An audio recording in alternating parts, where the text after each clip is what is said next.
estou aqui agora com a Carla Spottorno, que é jornalista do Broadcast, e ela vai trazer para a gente assim, essa análise nessa indicação aqui de Lula, né, aparentemente eleito aí já no final da apuração. O que se espera para esses primeiros dias no âmbito da economia? Assim? Sim, eu acho, Ju, primeiro boa noite a todos, boa noite aos colegas que estão aí no estúdio da Rádio Eldorado, Marcelo em Brasília, o Geda também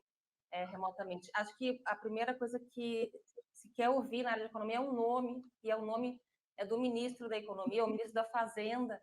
que acho que uma das primeiras medidas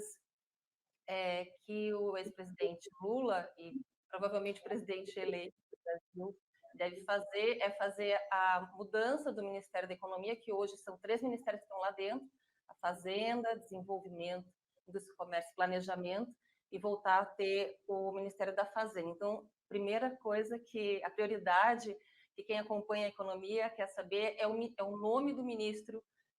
da Fazenda. Isso é importante porque vai dar um direcionamento, vai ser possível, a partir desse nome, do perfil dessa pessoa, entender se é um ministro que vai propor políticas econômicas mais ligadas ao que já se viu em governos petistas anteriores, com um foco mais desenvolvimentista, como se costuma dizer, ou se vai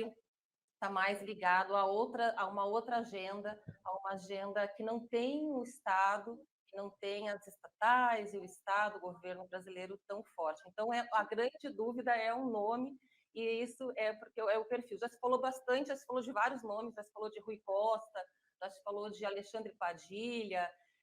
também já se colocou no radar o nome até de Fernando Haddad, que perdeu aqui no estado de São Paulo, e que, então, portanto, se espera que é possível que Fernando Haddad venha a ocupar algum ministério dentro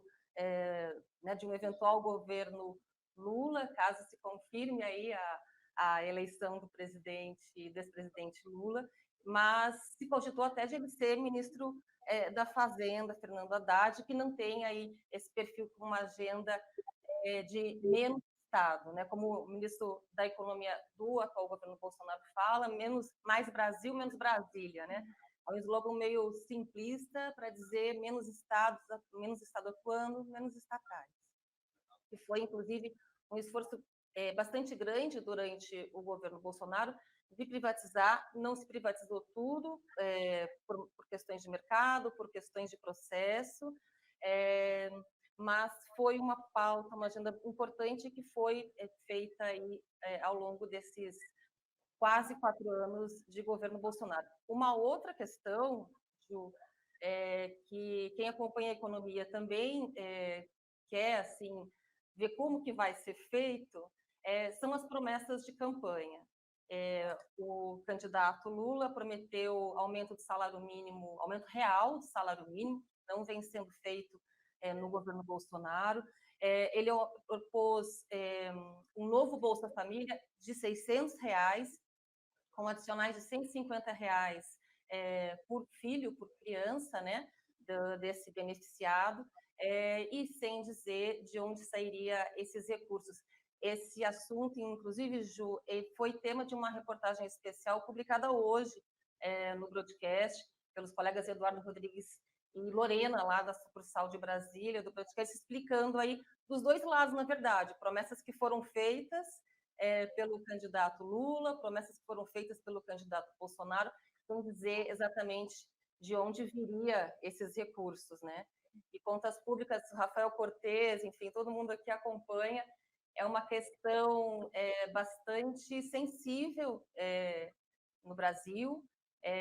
Neste ano, a gente vê as contas públicas bem organizadas, como os especialistas gostam de dizer, deve terminar o ano com um superávit, né, que é quando o saldo entre receita e despesa ele fica positivo, com mais receita e despesa. Tem um indicador para isso que chama superávit primário, então deve fechar o ano, segundo as projeções do mercado, em 1%, que é uma ótima notícia,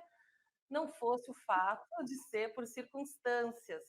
que são um pagamento a mais, assim, extraordinário, digamos, de dividendos por parte de estatais para o governo central,